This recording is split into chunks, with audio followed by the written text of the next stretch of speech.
Y'all, today we are fixing to talk about insulin resistance.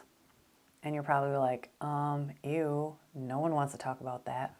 But here's why it's important. Because it has such a massively huge impact on your health and your weight, but on your health. Insulin resistance is the driving force behind most metabolic disease, if not all metabolic disease. And it absolutely 100% has an impact on it, whether it causes it or not. Insulin resistance is chronically elevated insulin due to excess consumption of carbohydrates.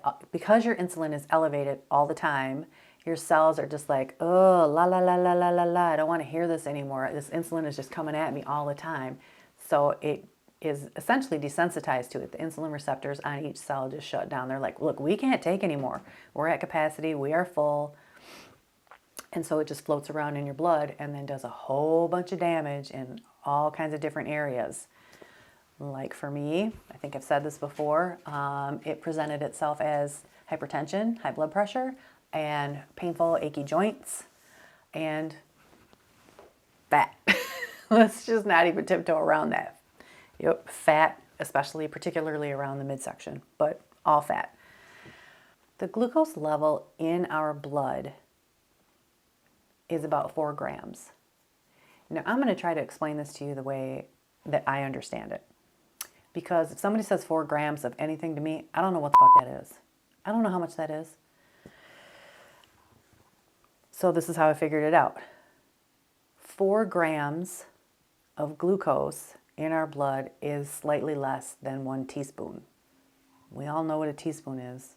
Like not a teaspoon from your silverware drawer, but a teaspoon that you use like to pour out a teaspoonful of vanilla in when you're baking something. That's not that much. And it is tightly controlled by our liver. We do not ever need to ingest sugar or glucose to live. So think about that for a second. If we don't ever need to consume sugar because our liver makes the exact precise amount that we need, and then we go and drink a soda, not a diet soda, but a regular soda, which has, take a Coke for example, a 12-ounce can of regular Coke has 39 grams of sugar in it. 39 grams of sugar in it. Think about that. We don't need to consume any sugar. And now we're just going to dump 39 grams into our body that our body has to process and do something with, because we cannot have that amount of sugar in our blood. That shit will kill us. So our body has to come in and do all kinds of preventative things to make sure that we don't die from having excess sugar in our blood. 39 grams of sugar in 1 can of Coca-Cola. You guys, I can't even tell you how many times during this video that I have been talking about a 12-ounce can of Coke, Coca-Cola, and I called it Diet Coke every single fucking time. And then I went and I did a retake and again called it Diet Coke. I am referring to in this entire video regular Coke. Did I say it right? Regular Coke, not Diet Coke. Oh my freaking God. 9 grams of sugar in that Diet Coke is over 9 teaspoons of sugar. Now, would you ever just eat 9 teaspoons of sugar? Ever. But you'll drink it in a can of Diet Coke because it tastes good. But you know that if you just ate 9 grams of sugar with teaspoons, how sick that would make you. You would never do that. So I'm just trying to get you to think about it in a different way. Okay, so then let's look at this too. So we have your regular can of Coke, and then a typical lunch would include a sandwich. And then in your sandwich, you typically have 2 pieces of bread. And now get this, 1 slice of whole grain bread, heart healthy whole grain bread. Oh, I just want to like heart health. I'm doing it. Heart healthy whole grain bread. Fuck you. It is not heart healthy. 18 grams of carbs. Now, okay, is that different? It's 18 grams of carbs versus 18 grams of sugar.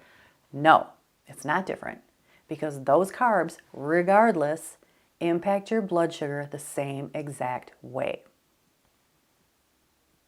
Think about that. 18 grams. So that is just under 5 teaspoons of sugar. That's for one freaking slice of bread. Your sandwich usually has 2. Okay, so now you got to double that. So here's how I look at carbs. This is how I calculate it. This is how I figure it out. This is how it kind of all made sense to me. Because I look at something, if I look at a nutrition label and I see that it has however many grams, that doesn't register in my head because I don't register things in grams. So that's why I wanted to equate with you grams as teaspoons. So 4.2 grams is 1 teaspoon. Okay? So you can just round it to 4 if you want to. Let's look at a Snicker bar here. This is how I figure it out. Total carbs that you get off the nutrition label divided by 4.2 equals the number of teaspoons of glucose impact it's going to have on your blood and your body that your body has to handle and maintain and get rid of. It has to do something with it. It can't just let it float around in your body. Your shit will be in a coma, just like that. 35 grams of carbs in a Snicker bar. 35 divided by 4.2 equals 8.33. 8.33 teaspoons of sugar that your body needs 0 of, 0, and now it has to work through all of that and get it out of your system. And what happens is when we eat that kind of shit, like let's say you had that can of Coke and those 2 slices of bread and maybe a Snicker bar for dessert at your lunch, oh my freaking God, your body has to work its ass off to get rid of that stuff. Your body has so much work to do to try to get that glucose out of your blood and either into your muscles or into your fat so that you don't freaking die. And now all kinds of metabolic dysfunction starts to happen. Now, I don't know the exact process of how all that works, but I do know that that's what's going down. And that's what's going down in 88% of the population.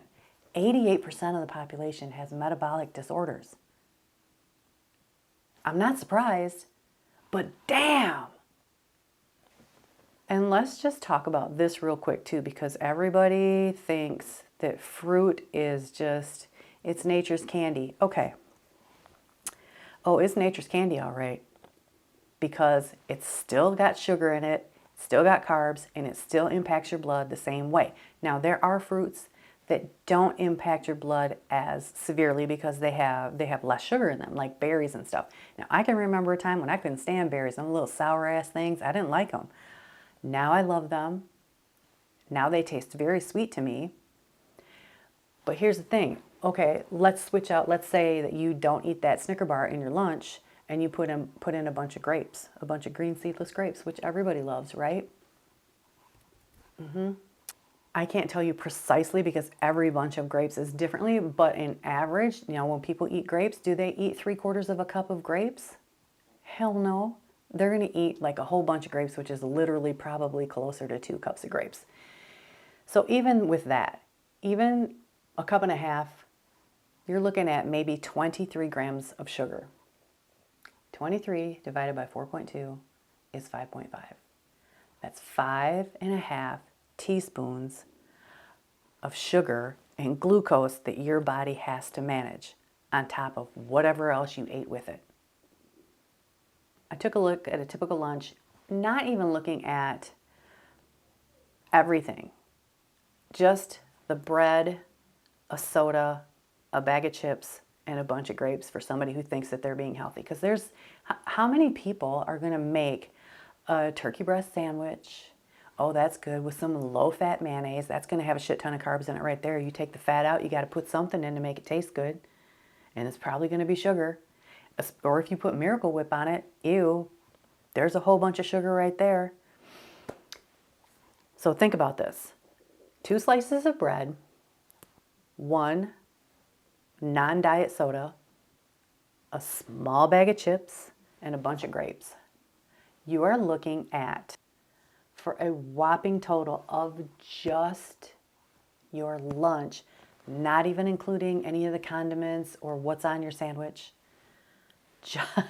just the bread, just the soda, just the chips, and just the grapes, because you're thinking that you're eating healthy, is 32.5 teaspoons of glucose impact that your body has to deal with. This is how I think about stuff. This is what really shifted my mentality. It was a game changer for me to look at things this way. Also, let's just look up real quick, because I know everybody loves fruit. I understand that, but you have to understand also it's still sugar. And yes, it's natural, but you guys, sugar is natural. Okay? Sugar cane is natural. So let's look at, just real quick, the amount of carbs in like a Granny Smith apple, which is kind of sourish. All right, Granny Smith apples, this looks like 1 apple, 1 Granny Smith apple, because a lot of times it'll say 1 cup sliced. I mean, again, how do you measure something big and chunky like that in a cup? That's why using grams is so much more helpful. But it looks like 1 average Granny Smith apple has 23 grams of carbs in it. 23 grams of carbs, okay? 23 divided by 4.2 is... So this is why low-carb people really emphasize eating low-carb fruits and low-carb vegetables, because this has such a huge impact on our metabolism, on our weight, and on any chronic disease that we could potentially be facing or already have. So just so you understand what I mean by chronic disease, that's stuff like, I'm going to read this: fatty liver, heart disease, cancer, migraine, COPD, stroke, Alzheimer's, diabetes, kidney disease, arthritis, asthma, obesity, neuropathy, lupus, MS, ED, reproductive issues in men and women, PCOS, mental illness, depression, anxiety. That's just to name a few. You're a chronic condition. The list is endless, and it goes on and on and on forever. But insulin resistance turns into hyperinsulinemia, which is hyper means overproduction. And it's overproducing for a reason. It's just not randomly overproducing insulin. It's overproducing for a reason because of what we're eating and how frequently we're eating. Oh, you gotta jump up on a shelf, an actual shelf. Insulin resistance and hyperinsulinemia are directly and intimately linked with chronic disease. And you have all the control and all the power to turn it around by eating a low-carb, high-fat diet. So also just a reminder, our fuel sources are protein, fat, and carbohydrates. Protein is essential to live, fat is essential to live, and carbohydrates can fuck right off.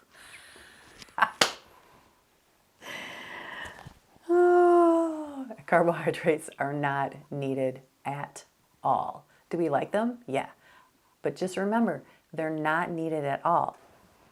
Checking your blood, getting your blood glucose checked isn't necessarily a true picture. Let's say you just chowed down that lunch that we just talked about with over 30 grams of glucose impact. Your blood sugar is going to spike. A shit ton of insulin is going to come in to try to manage that and get it out of your blood. Now your body has done its job and it has gotten the glucose out of your blood, but now you have this really elevated level of insulin in your bloodstream, which is going around doing a whole bunch of damage to a whole bunch of parts of you. That's the number that we need to be looking at. That's what we need to know. What is your fasting insulin rate? So if you have chronically elevated levels of insulin, your body's just pushing it out all the time because of the constant onslaught of carbs that we're eating all the time, That's the picture that you really want to look at. Once you are diagnosed with having high blood glucose, you're guaranteed that you're also going to have high insulin. But the thing you want to do is you want to catch that beforehand. And that's what I struggle with, that nobody's really looking at. Doctors aren't really looking at that. I am specifically, even though I already eat a low carb lifestyle, I am specifically going to ask my doctor for a fasting insulin level test. I'm so excited. I can't wait to find out those results. I already eat a low carb lifestyle, so I'm hopeful that it's good. I'm also going to ask my doctor for a continuous glucose monitor because I want to see what the foods do, what the foods that I'm eating does to my glucose. Because you know, if it raises your glucose, that's also going to raise your insulin. And I want to keep glucose and insulin nice and level. Because if I'm having an insulin response, that's going to generate some inflammation in me somewhere. That's going to do some damage. That's going to jack up my arteries. That's going to trash my joints. I don't want any of that. And that's the kind of stuff that I want to know, because then that's going to make me not eat that shit anymore. That's going to nail that coffin shut for me. And that's what I need. So I'm very excited about that. I hope I don't get any pushback on it. But if I do, you can order online now through the internet. It still has to be ordered by a doctor, but there are plenty of doctors online now that will do that for us, which is great. So if my doctor pushes back on this, then I'll go that route. But I would rather work through my doctor and have it applied to my deductible, because I don't know if that works on the internet, how that works. But I would rather have it applied to my deductible. I would rather have all of that stuff in my charts so that I can see it, so that she knows what's going on. But see, I'm that kind of nerd. I want to know. I need to know the data. I need to know what's up. So I'm super stoked about that. I got my fingers crossed that that all works out. So I just want to recap this real quick. 88% of the population has metabolic disease. It's not random. It's due to what we eat. It's not because of aging. It's literally what we choose to eat and put in our mouths every single day. And honestly, way too frequently every single day. One of the reasons why people think that they need to eat every couple of hours is because they're eating high carbohydrate foods, which spikes their blood glucose, which spikes their insulin, which brings the glucose back down. Now we crash. Now we're down here with low blood sugar, getting really hungry, yet high insulin, so that makes us hangry, and now we're all, I need to eat some more, I gotta eat. So then they eat again, and then they eat the same shit again. Same process. Spike our blood sugar, in comes insulin, drives the blood sugar down, and now we're hangry all over again. It's just a constant cycle. That's the beauty of eating low carb, is all of that shit is gone. That is gone. Your blood sugar stays stable, your insulin stays stable. Yeah, you get hungry. You're just like, oh, okay, I'm hungry. I'm gonna need to eat at some point. But that does not control you. You control you.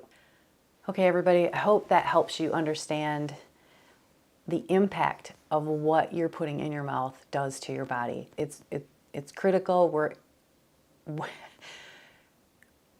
We're in a health crisis that is just unbelievable. $1 billion a day in healthcare is spent on diabetes alone. Okay, hey, it's future me again. Before you say, hey, I don't have diabetes. Again, insulin resistance is the driver of metabolic disorders, metabolic disease, metabolic dysfunction, whatever you want to call it, and 88% of the population has it. I was never diagnosed with diabetes. I never had high blood sugar. That's because insulin was just busting its ass trying to keep my blood sugar in check. And it was doing its job. But I had 100% high insulin levels, which is the problem. That is what's driving all of these diseases. So don't just brush off the fact that you haven't been diagnosed with diabetes yet. You also haven't been diagnosed with insulin resistance. You can literally look around you and see people with massive weight problems. or even little weight problems. But let me throw a wrench in this shit for you. You can still have hyperinsulinemia and insulin resistance and be thin. And so much of that is preventable. And it all starts with us as individuals. So think about the stuff that we talked about today and take a closer look at what you're putting in your mouth. So what I'm saying, and the point that I'm really trying to drive home, is stop eating sugar, stop eating grains, stop eating processed foods, eat real whole foods, take your health back, and live a long life. Really consider making some lifestyle changes that are ultimately going to benefit you and give you a healthier, happier life. Okay, everybody. It's good to see you.